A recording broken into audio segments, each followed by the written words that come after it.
नई बहू को मिला भुक्कड़ ससुराल। लड़के का परिवार अच्छा है। 3 नंद, माता पिता, साथ में 2 छोटे भाई भी हैं। लड़का इंजीनियर है और बहुत पैसे कमाता है। ये सुनते ही नैना के होश उड़ जाते हैं। 3 नंद, 2 छोटे देवर, ऊपर से सास ससुर के साथ मेरा पति, इतना बड़ा परिवार। अरे माँ, इतने बड़े परिवार में तो मैं परेशान ही हो जाऊंगी। काम भी करूं और उनके ताने भी अलग से सुनो। अरे बेटी, परेशान क्यों होती है? पंडित जी, मेरी बेटी के लिए ससुराल ऐसा दिखाओ जहां माता पिता और लड़का इकलौता हो, ताकि मेरी बेटी को ज्यादा परेशानी ना उठानी पड़े। चलिए, अगर ऐसी बात है तो ठीक है। मैं आपको एक अमीर घर का रिश्ता दिखाता हूँ। इकलौता बेटा है, साथ में माता पिता रहते हैं। नैना जैसे ही लड़के की फोटो देखती है, उसे लड़के की तस्वीर अच्छी लगती है। अरे लड़का तो अच्छा है, इकलौता है, परिवार भी छोटा है, और क्या ही चाहिए। माँ, मुझे लड़का पसंद है। ओहो पगली, चलो ठीक है, कोई लड़का तो तुझे पसंद आया। पंडित जी, अब आप इसी लड़के से मेरी बेटी के रिश्ते की बात चलाइए। हाँ हाँ बहन जी, बिल्कुल। फिर क्या था, पंडित उस अमीर घर में जाकर रिश्ते की बात कर लेता है। अब दोनों परिवार एक दूसरे से मिलने लगते हैं और उनका आना जाना लगा रहता है। बहुत जल्द शादी की तारीख भी निकल आती है। मुझे नहीं पता था कि इतनी जल्दी शादी की तारीख भी निकल आएगी। बेटी, अपने ससुराल में जाकर खुश रहना। खुश तो रहूंगी ही माँ, छोटा सा परिवार है, सुबह शाम रोटी, दोपहर में सोना, फिर रात को आराम करना। नैना को बहुत आसान लग रहा था, लेकिन वैसा होने नहीं वाला था। शादी होने के बाद जब वह अपने ससुराल आती है तो उसका ससुराल में घर बहुत बड़ा होता है, जिसमें उसे सफाई करने में ही बहुत ज्यादा समय लग जाता है। हे भगवान, अमीर घर आने में तो आ गई, लेकिन यहाँ झाड़ू पोछा करते करते ही मेरी कमर टूट गई। तभी आवाज आती है, बहू, ओ बहू, अरे अभी तक तूने नाश्ता नहीं बनाया? नैना फटाफट सफाई करने के बाद अपनी सास के पास जाती है। माँ जी, बस रसोई में ही जा रही हूँ, मैं पहले सफाई कर रही थी। अच्छा सुनो, मेरी नंद और उसके बच्चे आज घर पर आ रहे हैं, उनके नाश्ते के लिए आलू के पराठे बना ले। और हाँ, शिवा आलू के पराठे नहीं खाता, उसे प्याज के पराठे पसंद है, उसके लिए वही बना देना। हेमलता ऐसा कहकर चली जाती है। लो जी, मिल गया ऑर्डर, अब इतने सारे लोगों के लिए पराठे बनाने होंगे। नैना ऐसा कहकर रसोई में चली जाती है, जहां वो बहुत सारा आटा गूंथती है। इतना सारा आटा गूंथने में ही मेरे हाथ दुखने लगे, अभी तो इनके पराठे भी बनाने हैं। नैना रसोई में आलू के पराठे बना ही रही थी कि हेमलता की नंद माहेश्वरी अपने बच्चों के साथ आ जाती है। अरे वाह, सही समय पर आई हूँ नंद जी, गरम गरम पराठे बन रहे हैं।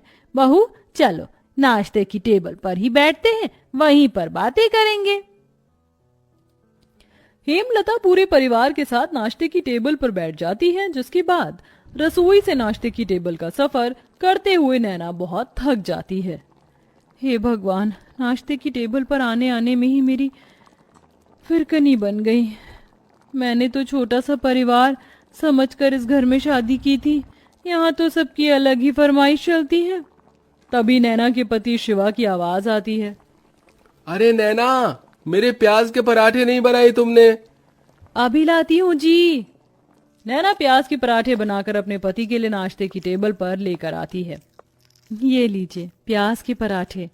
तभी माहेश्वरी कहती है, बहू के हाथों से पहली बार खाना खा रही हूँ, बहुत स्वादिष्ट है ये पराठे, ये लो तुम्हारा शगुन। इस तरह माहेश्वरी नैना को शगुन देकर जाती है। सब लोग बहुत खुश होते हैं, लेकिन नैना बहुत ज्यादा थक जाती है। सबके सो जाने के बाद वो सबके जूठे बर्तन भी धोने लगती है।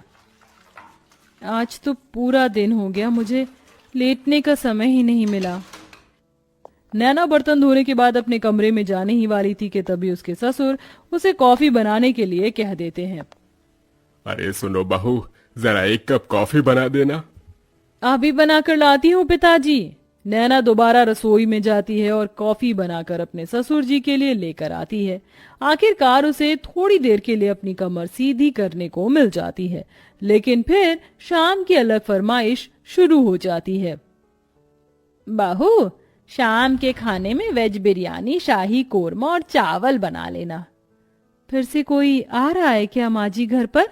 अरे नहीं, ये तो शिवा को बहुत पसंद है इसीलिए बनवा रही हूँ।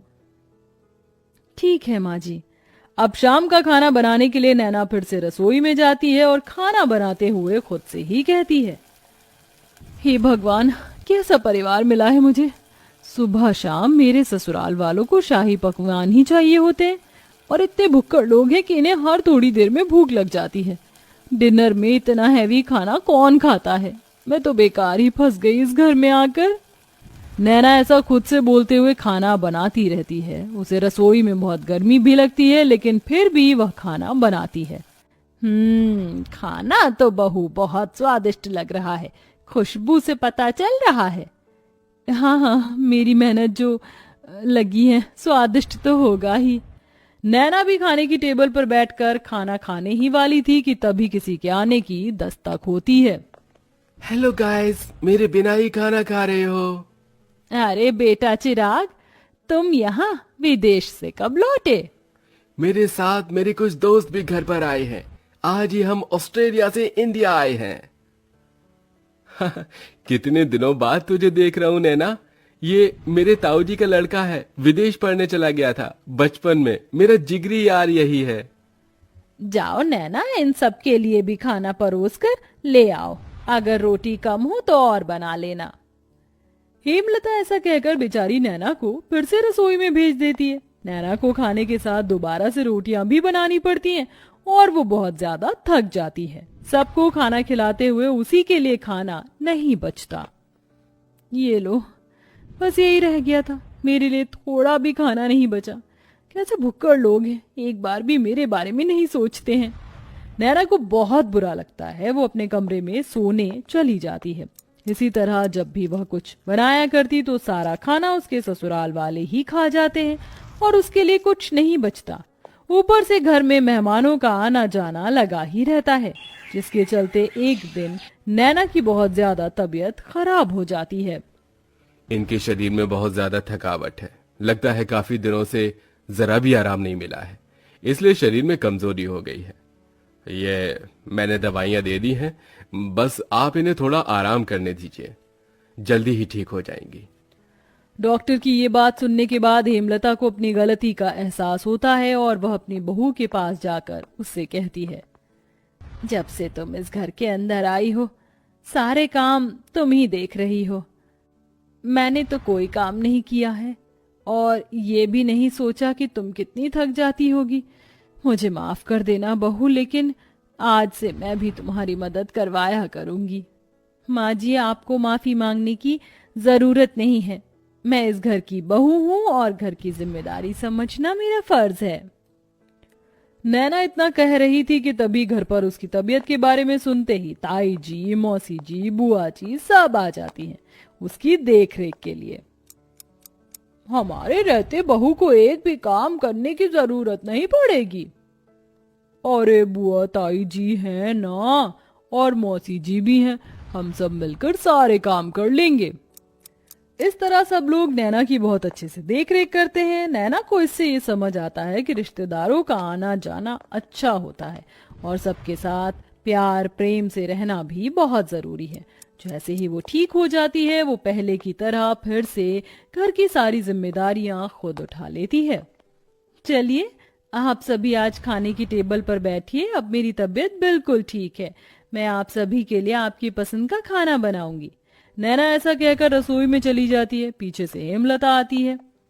अब से मैं भी तुम्हारी रसोई में मदद करवाया करूंगी और मैं जानती हूँ आखिरी में तुम्हारे लिए कुछ नहीं बचता, इसलिए पहले ही तुम अपने लिए खाना निकाल लिया करना।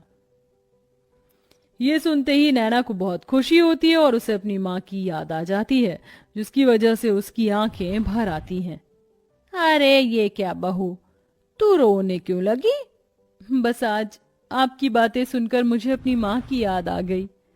हेमलता उसे गले से लगा लेती है। इस तरह दोनों सास बहू मिलकर घर को संभालती हैं और एक साथ खुशी खुशी रहने लगती हैं।